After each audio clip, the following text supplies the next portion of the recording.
This is the CW Spiral, a podcast run by three survivors of the CW's calling in 2022. We're your hosts, Sabrina Reed, Michael Patterson, and Reed Gowden, bringing you history about the network and the WB, the latest news and in-depth Sporterville discussions of the best and messiest shows to ever grace the small screen. Hey guys, we are back. It has been, Mike, I don't know how long it's actually been, but it's been some time since it's been a minute on the pod. It's been a minute.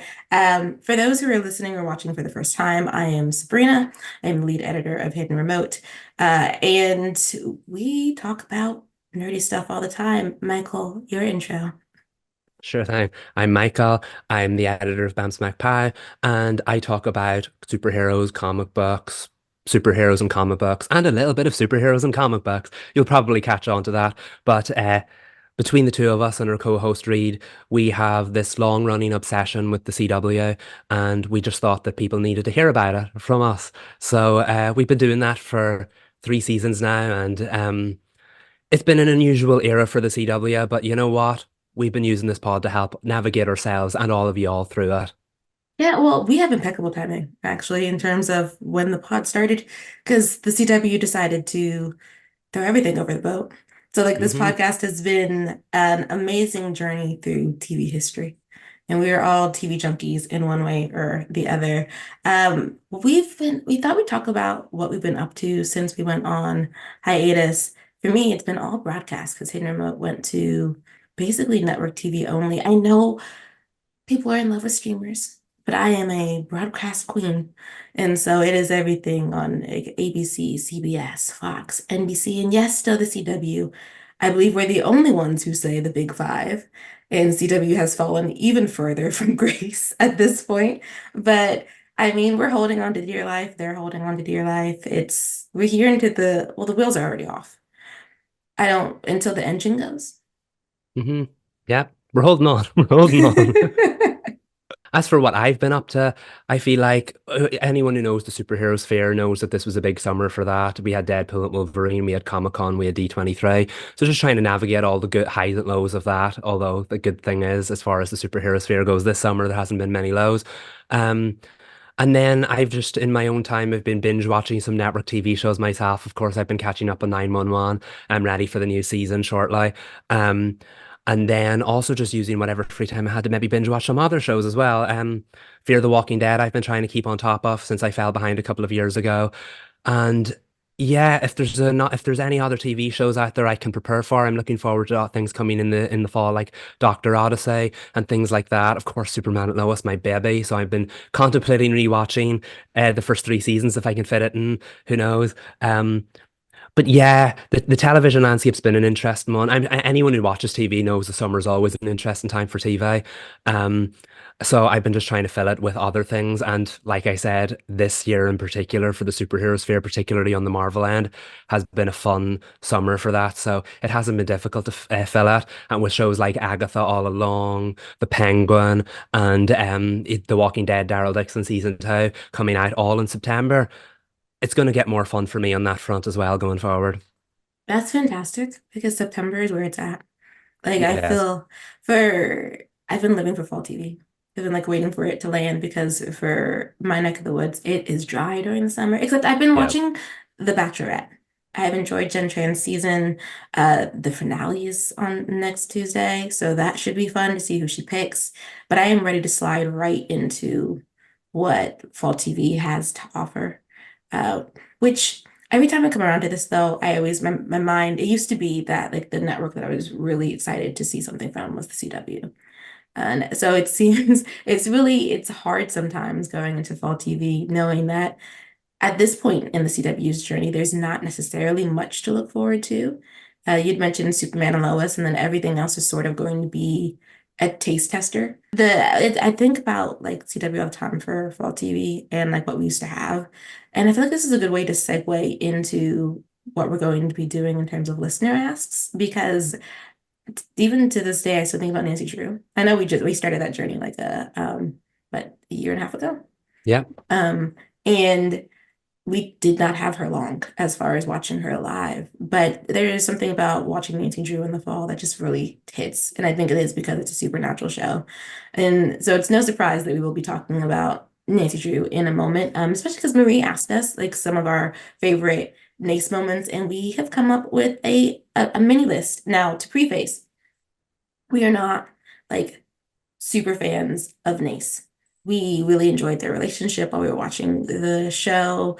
Um, and they really, really work for the universe. But it is not, if we are missing some details, it is because of that. Like we are, layman is not the correct word, but I'm just gonna say as far as like the Nace bubble, we are novices compared to the experts who had been with them for the show's entire run, or had fallen in love with them so much that they just are Nace historians at this point. Yeah.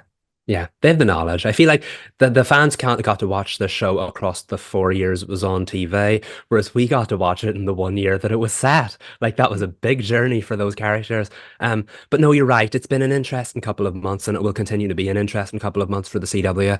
So, like with the fall coming up and very little recognizable content on it, at least for long-time CW fans, it makes sense to revisit some of the most popular shows and revisit some of our favorite experiences. And of course, watching Nancy was one of the best things we've ever done in this pod. Like so, get using this opportunity now to look back on that. I think that's the best way to go for now, and appreciate the CW that was instead of the CW we have right now. Yeah, yeah. I think that the CW we have right now, though, I think I was gonna make a bold statement and say that it will grow on us, but I think that might be too bold. I Yeah. think that we'll have like little pieces of things that we'll really enjoy. Obviously, Superman will love us, but that's going off. I'm going to try the Wranglers. I don't remember. I think way back at the top of the year, we had decided we were watching WWE NXT.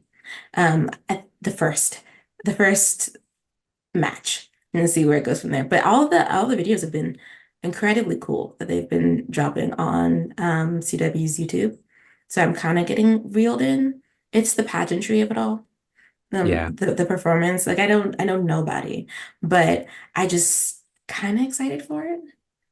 Yeah, I think NXT's been like it's been critically acclaimed because it's changed so much over the years, and it used to be like WWE's X Factor, where the next generation of talent would be in a competition. It's no longer a competition series; it's a separate brand, but it's still the young talent. Now, I watched an episode this time last year because The Undertaker was appearing on it, and now so much of the talent that actually was active superstars on NXT then have since graduated to Raw and SmackDown, so they're there. So like even the talent lineup has changed so significantly since I watched that one episode. I'm now more familiar with those superstars because they are on Raw and SmackDown now. Um, so I'm excited to see who this next generation of talent is. I always wanted an excuse to watch NXT more. This might be it. Um, so yeah, I'm excited. Like prepare to be overblown and overwhelmed by my WWE knowledge. I will put that out there. WWE on the CW. Oh, is it 2006? Because it certainly feels like it. Yes, it's the one thing that feels like that feels really good. That feels like Mhm. it fits and it works, and we're excited for it. But to slip into listener asks, we're starting with Marie's for the our favorite Nace moments. I think so. This is the first one we're going to talk about is the one I feel like everyone has at least seen the gif of Mhm. Nancy and Ace in the library. Like if you've never had seen a moment of Nancy Drew ever, you've probably seen that moment with them in front of the computer. Oh, definitely. I remember talking to you guys about that after I first seen it, and I was like, you knew it was coming because the camera angles and all were beginning to look exactly like that gif. And even when it came along, you definitely felt it. It was one of the first times that the show really addressed that there was some kind of dynamic between these two, because they kind of just silently dealt with the issues together, whereas here they were like actually like engaging and interacting with each other. That scene stuck out to me because Nancy's always been kind of like perplexed a bit by Ace and unable to figure him out. And I think that was one of the first moments it actually came out on screen because I remember the look she gave him and then the moment they caught each other's gaze. If you, we obviously watched this knowing the Nace journey was going to begin. If you didn't, that was the moment that you did because it really Hmm. stuck out. So I think that's why that was one of the most pivotal moments for me, and I've never really forgotten it. The gift pops up in my timeline all the time. I'll never forget it. But because of that, It was such a pivotal moment of the show. Yeah, it was a little writing wise, it's a little heavy-handed, in a good way. It was like it's very much an introduction of what they wanted to lay the groundwork for, whether they were going to get. At the time, I did wonder, how quickly they were going to get to them, because if you don't have any knowledge to them, it makes it feel like, well, by the end, these two are going to be together. Like the end of the season, they're going to be together. And that's not what happens. Mm-mm. But I'm personally endeared to the library scene, one, because I used to work in libraries. So it's just so nice seeing library work be appreciated, and that his mom works in the library. But also that you can have like a romantic-esque moment, or what's interesting to me, that scene's about awareness and awareness of something between the two of them that I don't think they necessarily engaged with prior to investigating a case together. Like clearly as the series goes on, you see that they're kind of like in each other's pocket in a way that just slowly gets revealed more and more. Like they share a server space, right? Which was like another thing that was like, wait, because I remember there was that scene in the storage center in the restaurant where like Nancy just says that. And it's like, have I been missing Nace crumbs this entire time? Why didn't y'all get a server space that you have together? But their Hmm. scenes are kind of like that's like a slow like unwrapping of like a delicious candy. Yeah. Like Yeah. you're going to get something delightful. You're just wondering how every note is going to come across in the story. And I think that was probably the clearest uh display of what they wanted to do, where they were going to go. I think this was it the showrunner or one of the writers who was talking about that that might have been the first moment they realized that this was going to be the relationship of the show. Hmm. Yeah, and I can totally see why, because I used to describe Nancy and Ace as like two parallels. They always investigated crimes together. They were always in each other's space without fully acknowledging the kind of connection they had. That was the first time that the two parallel things kind of broke off that path that met in the middle. Um, and like from that moment onwards, like I said, if you didn't watch it with those eyes, you started watching it with those Nace eyes afterwards, but just looking out for the moments. The crumbs were very subtle at the beginning. That was probably the most unsubtle one thus far. Um, and like it worked, didn't it? It started a journey, and look where it ended up. I know, and there's also that's the first I love you. Yeah, Not said to her, but like, I yeah. mean, that's why I said anvils. Anvils were dropping from the sky about these about these two. This is one of the most heavy-handed um, romantic illusions I think I've seen outside of, the two leads of the show. Because Hmm. usually those are like fireworks going off in the background. And like we get it. It's these two. But like you don't generally, I feel like Nancy Drew as a show didn't necessarily have a male lead in that sense. Like it was Nancy, and then she'd had her romantic partners, and she had two male leads who weren't the male lead, if that makes sense. Yeah, Like yeah. they didn't have a number two. She was the number one, and there wasn't anyone right with her in that regard. Definitely. It was Nancy and then an ensemble show. You didn't know which one was going to be the lead. Um, and I mean, that definitely worked for the show, but like you said, it presented an air of mystery then, so you really didn't know where it was going to go. And Nancy's journey about whether she would end up with someone, who she would end up with, it did kind of play into the show both early on and throughout it. But I feel like that was the moment that like Ace was officially placed on the board because like Mhm. sometimes you see with a lot of series regulars when you have a bigger cast. Nancy Drew had one of the smaller ones, but when you have a lot of people in the cast, two of them, you can go a whole season without two of them ever actually interacting one on one. They can all be there in the group, but two actors or two characters may never interact. Of course, her and Ace had interacted plenty at that point in time, but that was the moment the show officially put Ace on the chessboard, and I think it paid off for it in the long term. But that was the first moment that it kind of came into the public sphere. It wasn't just a fan theory, if you know what I mean. So again, officially, the library scene is the gateway Nace scene. Oh yeah. If you weren't there in the Nace world before then, you most likely were after. Oh yeah. You saw it. You saw it. And I think another big moment for them is, I mean, and this is just a great episode in general, the season two finale. Yeah. With Nancy going through all of her trauma in the dream sequence. But like the fact that Nace is the one not Nace. Ace is the one holding baby Nancy on the cliff, like that she trusts him with. I don't know, it's a symbolism of her innocence, like of like the essence of her. I mean, there's Hmm. a really moving scene that spoke to the gravity of how she sees him, and to the level of trust she has in him.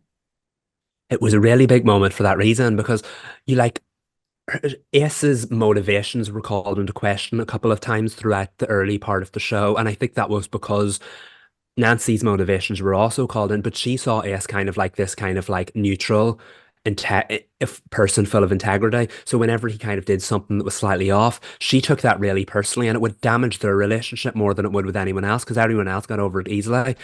She knew Ace was so trustworthy and that she took it personally whenever that vision was kind of damaged early on. But no, Ace continued to prove himself throughout so that by the time he reached the season two finale, there was no one she trusted more with her younger self, with her soul, with her feelings than him. And I thought that we talk about symbolism in that show. That was a huge step forward for that because like she trusts everyone in their own way, but she trusted him in a way that she would like the Nancy Drew we met in the first season. And we always go on about the show's timeline about how it moves so quickly.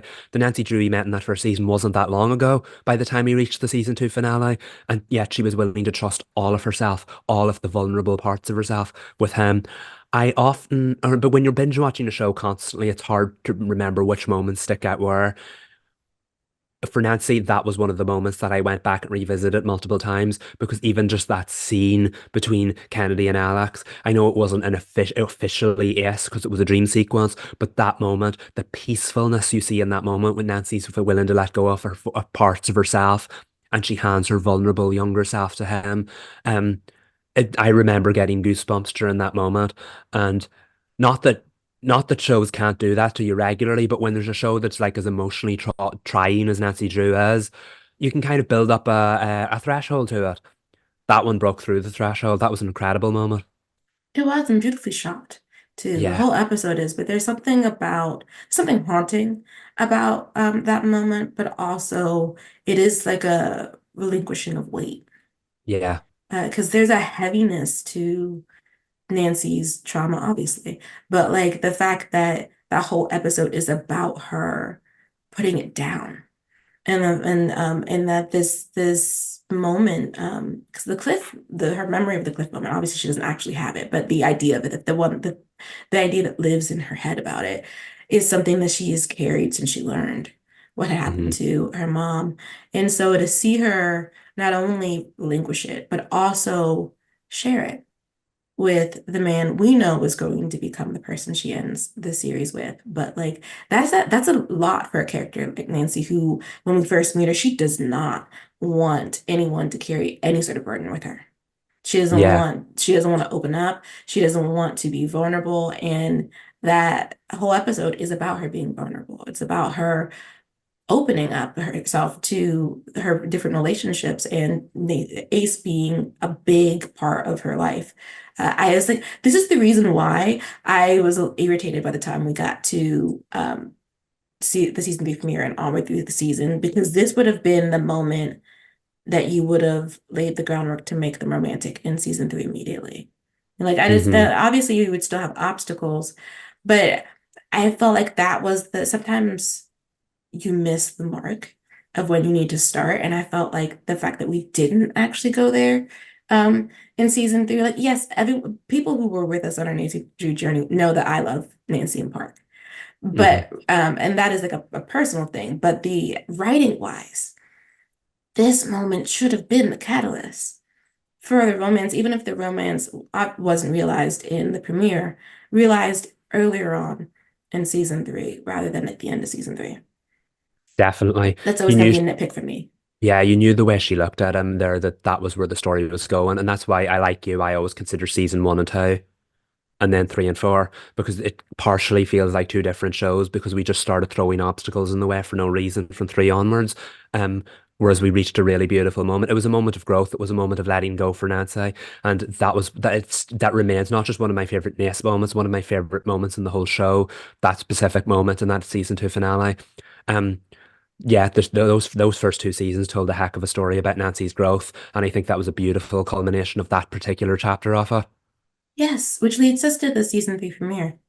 Which Hmm. again, another culmination. I mean, it does make sense that we end season two where it is, and then when we join them again, is it her mother's birthday or the anniversary? I think it's her mother's birthday, correct? Or the I anniversary of her think that death.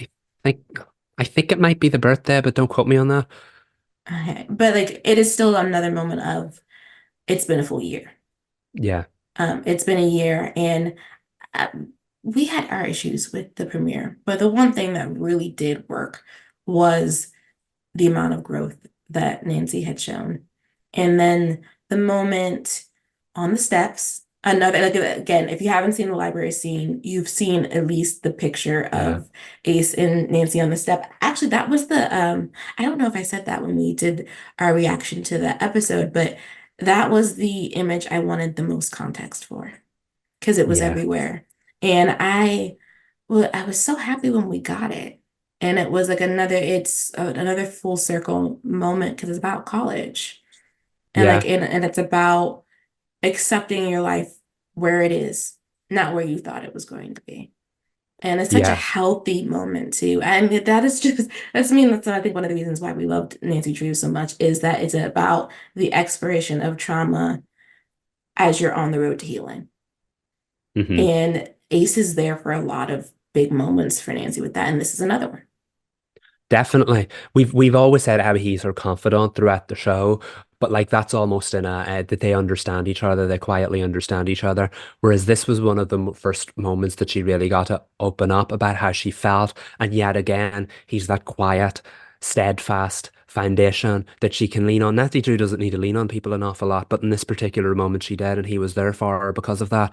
Um, really do have to say, I agree totally. That was the other definitive Nace moment. You look at Nancy Drew Sills, that's still one of the first pictures of those, of the two of them on the stairs together. Um, and I really do think that says a lot because she's got her friends in that house, and everybody is there championing her, for her, supporting her, and yet these two can go off and have a quiet moment in the corner. And I know the show's starting to acknowledge more about what they'll ultimately become at that point in time, and yet that feels unchanged and untainted, at least at that particular moment in time. And they're not just talking about the case. They're not just talking about who each other were or the mistakes they made. They're talking just about it's a very personal conversation. And even at that point in time, Nancy hadn't had that many of them compared to your typical CW protagonist. Um, so I think it was a very important moment for their relationship going forward, especially as it was supposed to establish the first version of what the fans thought was going to be the season of Ness. I know that ended up being season four, but very much that's what people thought it was going to be. And as far as establishing season three went, that did a great job because I remember I had mixed feelings about the start of the episode. Didn't have any mixed feelings about that scene. That was a great scene. A beautiful scene. I feel like the story of Nace and the way that I interpret it is it's about being seen. Hmm. And it's not to say that I can't really speak to Ace's relationships because he had like the one, and we didn't really get enough of that. But we had actually there was a lot of content for Nancy and the her various suitors, and I think, and again, I was a big Nick and Nancy girl, but I think and Nick I do believe saw her, but there's something about you have friends that see you in a way that you love and that you adore, but sometimes there is a significant other who sees you in the way that you really want to be seen, and like plainly, and in a way that you feel sometimes being seen also means allowing yourself to open up to that person. I think that was some of the issues with some of Nancy's other relationships is that she has a very particular way of how she wants to be seen, and Hmm. she doesn't often like or enjoy, removing the curtain or the mask or the veil. She'd rather you see her a certain way. And with Ace, that kind of just does not, that kind of just doesn't happen. And I don't know if it's because when we first meet them in season one, he's a little indifferent, Hmm. which is not necessarily strange to her, but that I'll never be over the pilot where he kind of just doesn't he interacts with her, but she seems more into it than he does. There's this facade of his rambling that she's always trying to. He's like an enigma to her at first that she's trying to solve, and then she does, and he is weird. in a Yeah. way that she is not weird. Like she's weird, but in a very specific, driven, ambitious way. And he is just odd in a very delightful and fun and yet incredibly intelligent and bright way that often gets overshadowed by the way his mind works. And I think she finds him to have a beautiful mind and a sincere one, and that he's very genuine. I think that's what makes her, he has no expectations from her Hmm. until I think it's season two that he does. But like in the first season, he just really doesn't. Um, and that is something that she likes about their relationship, that she can kind of be horrible if Yeah. she wants to without and but he when she's reached his limit, he will tell her about herself. But it's just nice to be able to be your worst around somebody and it be okay, or to be unfair around somebody and it be okay, or to be fragile, which she hates being. She lets herself be fragile around Ace in this moment. I isn't her most necessarily vulnerable, but it's still a not difficult because I feel like she healed a lot, but we're trying. I don't know. It's just that odd space that you get when you're in your 20s, when Mhm. the how you imagined your life to be is not the way it turned out to be, and how do you let go of that? And I felt like Yeah, that's what that conversation really was about, and it was really good. definitely. Nancy got stuck, I think, around early season three, and as always, Ace was always the one that helped her through it. And I love what you said there. He's definitely very much an enigma, a mystery that she couldn't really solve, but she did in the end. And I think that's maybe what made him so endearing to her. She saw him in a way that other people didn't, and I think that's why the relationship kind of why I can see why fans got really jumped on the train and got invested in it because the mystery that Nancy Drew can't solve, and then she did in the end, and they were both exactly what they needed for each other. And I do think the end season two finale into the season three premiere was that turning point we spoke about. Um, Mhm. and the storyline just kind of moved from there. And like you look no further than the season three finale because like the journey between those 12 episodes of how we got there, and wow, the dream sequence in the season three finale was that was something else, right? Yes, it's lovely. I think Right. it's one of the few times we get to slow down. Hmm. Because we're always in some wrapped up in some mystery or, fighting for our lives. Someone's dying. So like we're yelling at each other because, trauma has made us do things that we should not have done.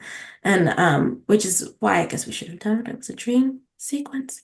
That there was just something off about it. But it's a romanticized version of what Nancy wanted if she got to have Ace, and Yeah. how simple she thought her life would be, like how much it would slow down being in love and having someone who does see her, who she can take on investigations with her, who she genuinely enjoys their company.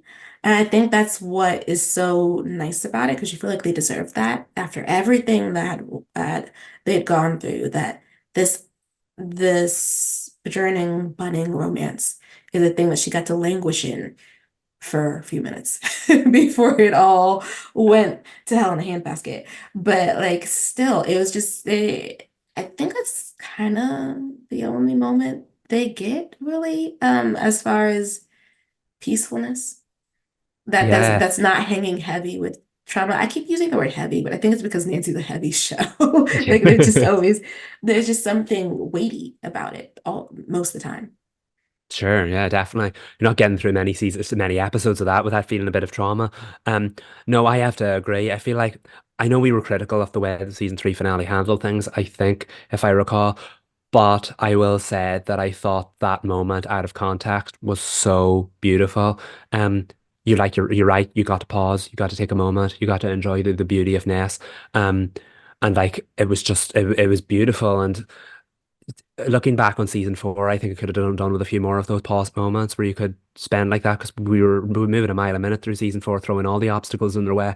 Whereas in season three, that season three finale, you really got to see what Nace could have been and why the fans were so invested in it and why Nancy loved him so much. And I know some of the plot of the season three finale might have been questionable, but generally that was just one of my favorite scenes is probably the wrong term because it lasted quite a while, but lengthy, extended moments of the Oh, show. sequences. Sequence, that's the word I'm Yeah. thinking of.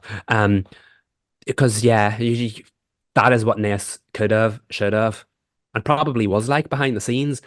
without all the trauma that a show Mhm. like Nancy Drew would throw their way. Yeah, I feel the same. When you were talking about it, reminded me of I don't know what episode this is, and I don't remember if it's in season 3 or if it's season 4, but that another peaceful moment they have is by the waterfront in front of the restaurant Hmm. during golden hour. Yeah, One of the most, I don't even remember what they were talking about, but it stands out because it's the one of the best uses of golden hour I've ever seen. yeah, Like not even just in television, but just in general. I don't think I've seen golden hour done quite like that before. And I get a haloed relationship right there. Like endgame tease. Like no matter yeah, who was going to pop up, if the show had gone for longer, it was very obvious based on even if that yeah, shot is in the reel for the ship, that's the endgame ship. Like you can like anything else. But I would keep that in mind. That was like one of the yeah, things I used to tell myself too when we watch it, like, girl, I know you like what you want, but we know where we're going. And I mean, that's just the beauty of storytelling too. Uh, it's kind of also like moving into our last moment that we're going to be talking about the the reveal about the curse. That yeah, very Ace being very persistent about like I know something's up and I need you to tell me. Just that whole sequence was breathtaking, literally, because I think he like took Nancy's breath because she wasn't yeah, ready. But it was I understood why the fandom was screaming because mhm. there's like no argument. Obviously, they have chemistry, but the chemistry blew the bulb. Yeah, yeah. I mean, like, there's no other way to put it. Like, it was explosive. Um, yeah, that was again, season 4. We had some issues with the way the storyline was handled, but like the moments, the Nace moments were very, very powerful, and I don't think you'll find a better example of that. Um, like Kennedy and Alex, like gagged us all, like phenomenal performances, raw, powerful, traumatic. Um, and like that's just season 4 in a nutshell. But like when you're doing a storyline like this, you have to commit to it. And wow, did the actors commit to it? They made you feel it, even if you didn't like where the storyline was going. There's no denying that the three of us felt those emotions in that moment. Yeah, especially because there's that moment and then there's the actual kiss Yeah, that gets the camera work, and then at the end of the season they do it one more time, and it's in the same room. yeah, And I think it takes a lot of trust in the sequences that you're building, especially if they're in separate episodes, that no matter how many times you set them up for that moment, it still lands. yeah, Especially because the first one is just, I mean, blows everything out of the water, right? It's just really good. So if you're gonna revisit those moments, all of them have to be good. And I yeah, think what was really solid about season 4 in terms of Nace was that you could feel the desperation and the need to be with each other and how heartbreaking it was that they couldn't be with each other. I mean, it's no secret I had my qualms about the way that it was written and the way that I felt like it was a bit much. I mean, I thought it was a bit much in the season 3 finale. I mean, I said this, yeah. like she's sacrificing the entire town. Really? Like, I just felt like we hadn't built to that. I'm on record as saying this, that I don't think we had built to that. But I did feel like, well, regardless of how I feel about the writing, the actors are on point. 100%. Like you feel it. Like I remember they had everyone who was in Danae's hook, line, and sinker. Oh yeah. Yeah. I think I feel like we keep critiquing too as we go, but I can't help it. I felt like some of that was dampened, and I really like Tristan, but it was dampened by Tristan. Yeah. Um, Out of context, I really liked their moments, but that was not the time that relationship needed to be explored. And at this point, the show had used alternate love interests as an obstacle a few too many times. We didn't really need that. And I get your point. I feel like we're critiquing because we saw the talent, we saw the potential right there. And like more often than not on the show like this, it was realized. But I think as we headed into season 3 and 4 and we started rushing some elements and not rushing the ones that needed to be rushed, all that potential wasn't realized. So by the end of it, we had a slightly rushed finale where we just had to accept the fact that they got together or back together, whatever way you want to look at it. And I think when you had a final season, it didn't have to do that. They could have solved crime while they were together. I know the idea that they wanted to address Ness as the main event for once because it was always there in the background. I get that, but I'm not sure the curse storyline did it the justice they wanted it to. Of course, like I said, Kennedy and Alex, like they could act their way out of a paper bag. Like they're phenomenal. But yeah, because Ness had so many great moments in the show, and I feel like just listen to how long we were able to talk about five of them. I feel like just the last couple of episodes and maybe even seasons could have done them a bit more justice. Yeah, I feel the same. It's not the worst thing that's ever happened to a CW ship by Yeah, far. Like yeah, they would not if I had to like do a top five or top 10 list of worst things ever done to a CW ship, they would never be on the list. yeah, Uh, like because I feel like there was there was a great load of respect, I think, for the romance that was being built, even if the storylines around them could have been better. You know, yeah. that season 4, episode 12 is just not it. No, So that is another like, but that's not the ship's fault. You know, that's not on them. As a ship, I think Nace is probably one of the better CW ships. yeah. Oh, definitely. I mean, Um, you can see the writing on the wall. Like we went into that expecting a journey, and we certainly got one. We did, and it was a great journey. Like the I don't I feel like I'll be alone in this. But I feel like if we stopped at season 3, it'd have been fine. Like like not the curse. Obviously you'd want some resolution to, Nancy being scared that if she did anything that he could die. But I just really thought the build up to them was better than the landing of them because the Yeah, build up to them is centered. I mean, it's so much about healing. It's so much about healing, and I love that in storytelling. Like the way that Nancy crawled herself out of grief, step by step by step by step, and by the end of it was like knock knock, Ace, you're who I want, perfection. yeah. Like just truly, uh, and I just wish that had landed better. Yeah, I totally get that. That's why I think the last few episodes of season four understood that. We talked about episode 12. We also talked about, or we didn't even talk about it, Nancy's realization that her soul was really an evil soul from reincarnated from time gone by. And like we did all of that in the final episode. I'm like, did we really need that? The show was about healing, not the trauma. Of course, trauma is a part of healing, but the show was usually about how you heal from it. And in the last two episodes, we decided to pile trauma on both more new trauma on both characters from that core relationship.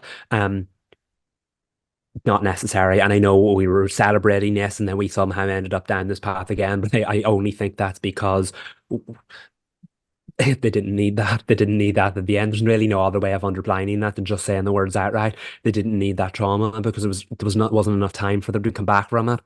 Of course, the show managed to wrap that up in that neat little bow, but um, considering how long they played this game, I do think they deserved a somewhat better ending. Happy they ended up together, but maybe we could have had them have a bit more happiness along the way. Oh yeah, for sure. I pretend that they are not on an apology shore, but rather are going town to town investigating different mysteries. And it's just Yeah, like it's like a, I don't know what you'd call it. It's their investigation, their romantic investigation trip that they're yeah, taking, the cross country trip for them, where they just stop in weird town after weird town. That's where I have them in my head. It is not her apologizing to everybody about an answer she didn't know about. It's just her solving mysteries with yeah. Ace up and down, the US coast in the Heartland. I like that ending better. I like that ending far better. Um, yeah, that's the happy ending they deserve. Let them do their thing and just be happy. Yes. But that is actually oh wait, we have two other things. So Brady Boy 12 had asked us to ponder over our favorite CW shows, and I think that's actually like would be a great segment for like a whole pod another Yeah, time. So Brady Boy, we are going to table that for now. and we will do a whole pod about our favorite CW shows and why we really, really enjoyed them. You already know The Flash is going to be on there. So, and really talked about extensively, Michael. I don't think we have ever gotten through a pod episode about peak CW shows without talking about The Flash. No, and we never will. Let's stop the drop the pretenses. The Flash is always going to come up. The Flash had nothing to do with this episode, and the Flash somehow managed to come up. Yeah, no, you know we will have that conversation, and that's a long conversation, and that's what I'm actually really excited to have. So I do think, yeah, in order to give it the justice it deserves, let's give it a full episode. Yes. And then Mackenzie asked about our WildCard season 2 predictions. And Mackenzie, to be honest, I have none other than like I really the what I want is to be immediately dropped back into the boat scene between Ellis and Max to find out more about what's going on, what happened with his brother, and obviously somehow they're going to get paired together back on the force. It's just Mhm. finding out how that would be, and I live for the romantic moments. Like Yeah. I truly do. So I cannot wait for more of those. And I cannot believe I'm forgetting this baby's name, but the cat. Mark. Mark, yes. Thank you. But no, of course Mark has to be there. Like Definitely. I need Max to spoil him. Yep. Yep. Like I need him to get like I don't know fish or something that he's not supposed to have simply because it's just too decadent.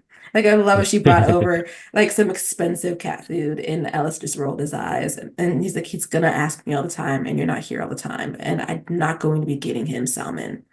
Yeah. Yep. More of Mark silently judging Alice and bonding with Max over fish. I'm in on that. I love that. Yes. Do you have any season 2 predictions, Michael? More of the good kind of drama. Like you said, I love when things pick up and don't do the whole we waited 6 months between the summer. I would love an immediate continuation. There's going to be more friction now at the start of the relationship. I feel like we're going to do season one again, but like turned up, and that they don't like each other. Well, he doesn't like her at the start for having lied, cheated, and stole, but that we're going to build our way back up to there in season two. That can sometimes be a bit like sequelitis, where you're just doing the same thing again. But I think with a show like WildCards, it has an excellent premise that it could very easily pull that off a second time around. We don't watch these shows as just for the overarching story. We watch them for the adventures of the week. And in a show like this, I shudder to think what they could come up with the adventures of the week. I think that'll definitely benefit the relationship long term. So yeah, I hate to say it, but when a show's doing so well, I'm going to give the cliche answer of more of the same. Give me more of the same because he did it so well. Yes. Oh, and okay, for two more. I think the girlfriend, his ex-girlfriend will come back for some Mm, nonsense. Particularly at a point in time where maybe Max and Alice are more aware of their feelings. And now it's yeah. even more awkward. And then Madeline Petch Oh yeah. cameo. Yeah, give it to us. That's the one you always say about a show, the one cameo you'd love to see or the one guest star. That's the one. Do it. Like we had Pops in season one of Wild Cards. That was the cameo. Like, give us a Cheryl cameo. Go on, get Madeline on the show. Yes, we need her. I mean, and I think Vanessa's like working hard to make it happen. We just have They to see need to do when it it. will happen, and I really, really need to do it. Last one, a season 3 renewal. Putting it out there Yeah, now. yeah, definitely. Like I don't even think we need to explain that one. Give it to us. Give us as much of the show. I need the show. This is keeping the new CW alive for me. Same, same. She's wild cards, unless we end up liking some other things besides the wrestling. It is going to be our lifeblood since Superman and Lois is going off. Yeah, yeah. We need entertainment, folks. This is why we're watching this network. Yes, yes, exactly. But that ends actually for this pod. We thought we'd preview next pod just to let y'all know that the episode is going to be about the end of superhero TV when it's just me and Michael superhero talk happens a lot. So, so that is what we are going to be discussing simply because I think, Michael, how long have we been mourning? We've been mourning for quite some time at this point. Yeah, nearly 2 years. We knew this era was coming, and now we're in the mess of it. Let's talk about it again because this is our therapy, people, and you get to listen to it. Yes, yes. So I hope you guys enjoyed this pod and that you'll enjoy our conversation about the end of superhero TV, which will be extensive because we love superhero TV.